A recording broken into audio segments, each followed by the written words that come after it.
बोलिए सदगुरु कबीर साहिब की जय। मेरे प्यारे मित्रों, मैं आपके बीच में एक छोटी सी कहानी के माध्यम से अपनी बात प्रस्तुत कर रहा हूँ। कहते हैं कि इंसान अगर बुद्धि से विचार कर ले, सही से सोच ले तो विवेकवान बन जाता है, बुद्धिमान बन जाता है। कान से अगर ठीक से सुन ले तो श्रोत्री बन जाता है, और आँख से देख करके ज्ञान को प्राप्त कर ले तो उसे दिव्यदृष्टा बन जाता है। और जो व्यक्ति अपने मन से मनन कर ले, चिंतन कर ले, विचार कर ले, अपने जीवन को सही रास्ता दे ले तो उसे मनीषी कहा जाता है। बंधुओं, कहानी है, एक जंगल में एक हिरन और हिरनी रहा करते थे। हिरन और हिरनी दोनों में आपस में बड़ा ही प्रेम था। दोनों के संयोग से 2 बालकों का जन्म हुआ। एक दिन की बात है कि हिरन जो था, हिरन को जंगल के राजा शेर ने शिकार कर लिया, जान से मार दिया। जब जान से मार दिया तो बड़ा ही हिरनी को बड़ा दुख हुआ। हिरनी के 2 बच्चे, दोनों बच्चों का पालन पोषण की जिम्मेदारी, बहुत परेशान, बहुत दुखी रहती थी हिरनी। अब करे तो क्या करे, बहुत पीड़ित, बहुत परेशान। एक दिन वो राजा के दरबार पहुंचती है। राजा के दरबार में अर्ज लगाती है, पुकार करती है, गुहार करती है कि हे राजा, मेरी रक्षा करो। उसकी समस्या कहा रखो, समस्या अपनी। राजा ने कहा जब समस्या रखो तो हिरनी कहती है कि हे राजन, आपने मेरे पति की हत्या कर दिया है और मैं किसके सहारे जीऊँ। अब हमारे बच्चों का पालन पोषण कैसे होगा, ये हमारे छोटे छोटे बच्चों के पर पिता की साया छूट चली गई है। उनकी सुरक्षा कौन करेगा, इनकी देख रेख कौन करेगा, कैसे क्या हो, इसकी चिंता मुझे रहती है। हे राजन, मेरी समस्या का समाधान करें। जंगल के राजा शेर ने कहा कि बहन, तुम ऐसा करो कि ये जो जंगल के सामने पहाड़ी है, इसके ऊपर जा कर के रहो। मैं वहाँ कभी नहीं आऊँगा। वहीं ऊपर में रहना और अपने बच्चों को ठीक से समझा देना कि वो पहाड़ी के नीचे ना उतरें, जंगल में कभी ना आए। अगर जंगल में आए तो मैं जान से मार दूंगा। राजा के सख्त आदेश का पालन करते हुए हिरनी जाती है, पहाड़ी के ऊपर रहने लगती है। रहते रहते धीरे धीरे बच्चे बड़े होते हैं, खेलते, खाते, फुदकते, घास चरते, धीरे धीरे कब बड़े हो जाते हैं पता ही नहीं चलता। एक दिन की बात हुआ ये, जब बच्चे बड़े हो गए तो धीरे धीरे दोनों बच्चे खेलते खेलते पहाड़ी के नीचे जंगल की सरहद पे आ गए। जंगल की सरहद पे आ गए तो बड़ा भाई, दोनों भाई हिरन, दोनों भाई खड़े हुए जंगल की सरहद पे। तो बड़ा भाई कहता है कि भाई, छोटे भाई से चलना, थोड़ा जंगल घूम के आते हैं।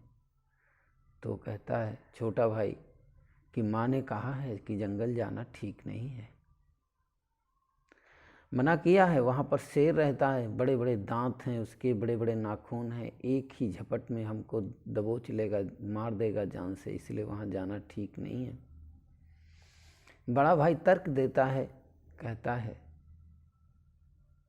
कि नहीं नहीं, कोई बात नहीं, और क्या, जंगल का जो राजा शेर हमारा इंतजार ही करता रहता है।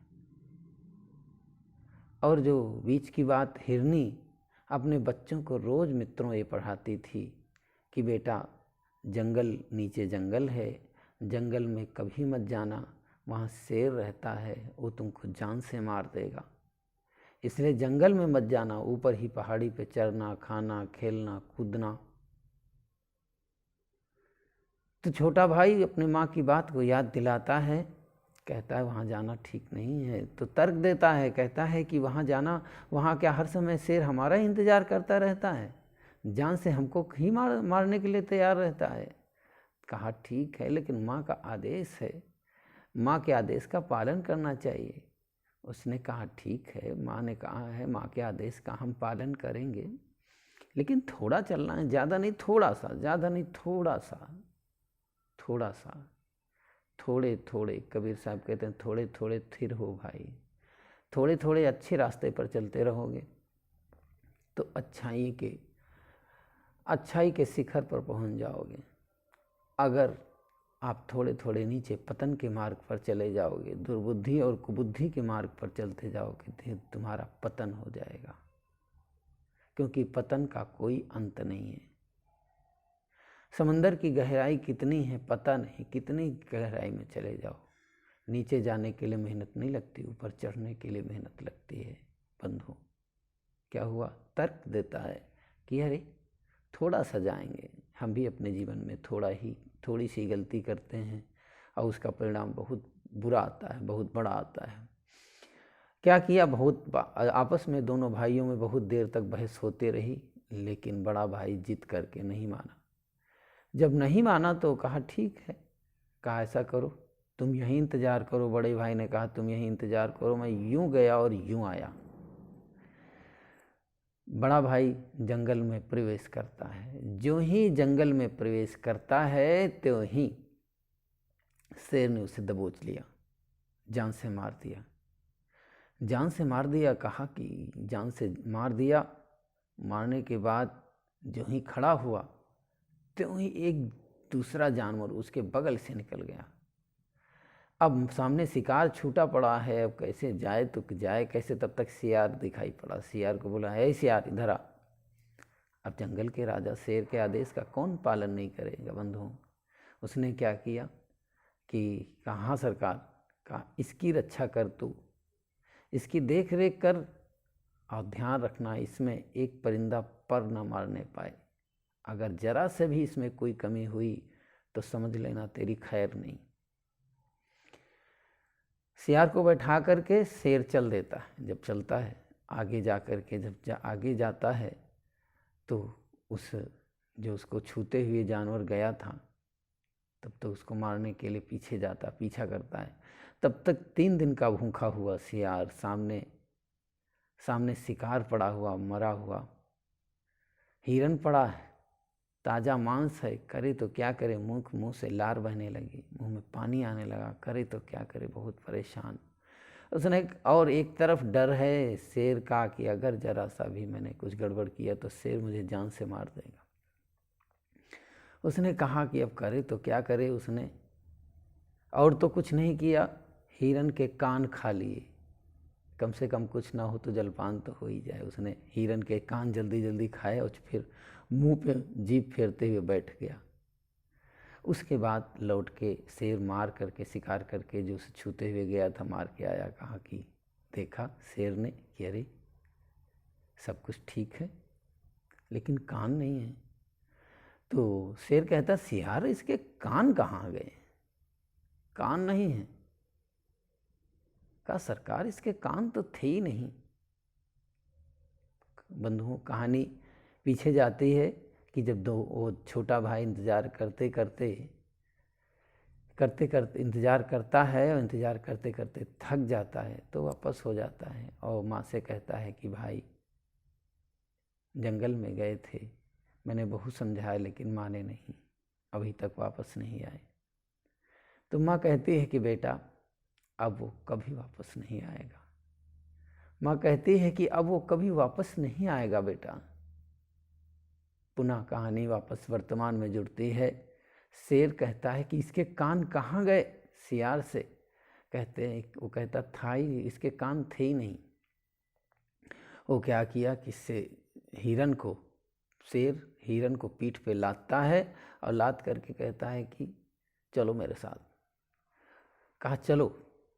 वो ले गया कहाँ? उसी पहाड़ी के ऊपर।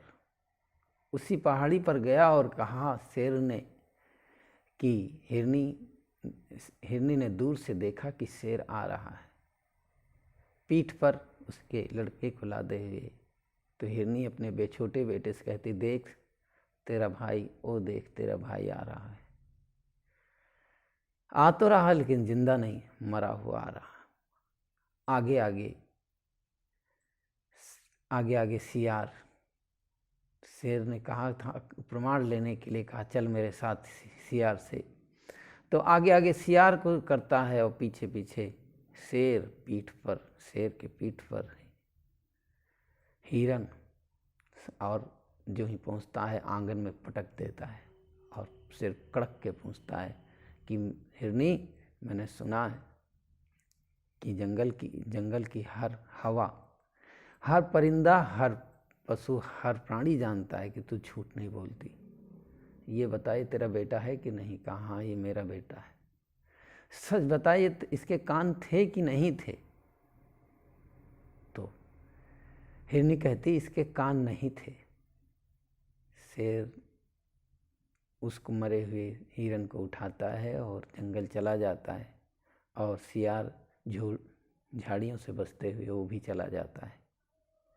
छोटा भाई कहता है कि माँ तुमने झूठ क्यों बोला? तुमको झूठ नहीं बोलना चाहिए था। राजा के सामने उसने कहा कि बेटा हमने झूठ नहीं बोला।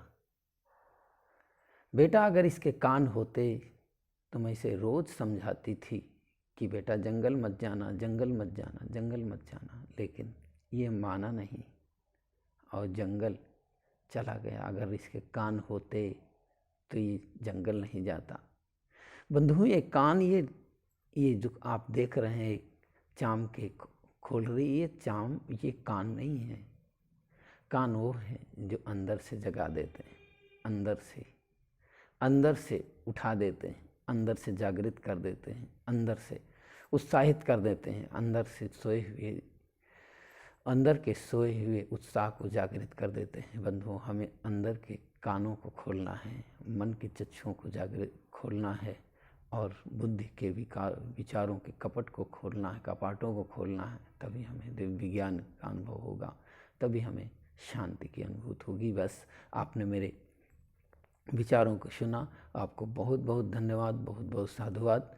और इसके साथ मैं एक निवेदन करूंगा कि हमारा गुरुविंद्र साहिब लखनऊ के नाम से जो चैनल है इसको सब्सक्राइब करें, और हमारी इस वीडियो को भी लाइक करें, और लोग अपने मित्रों दोस्तों तक अधिक से अधिक शेयर करें।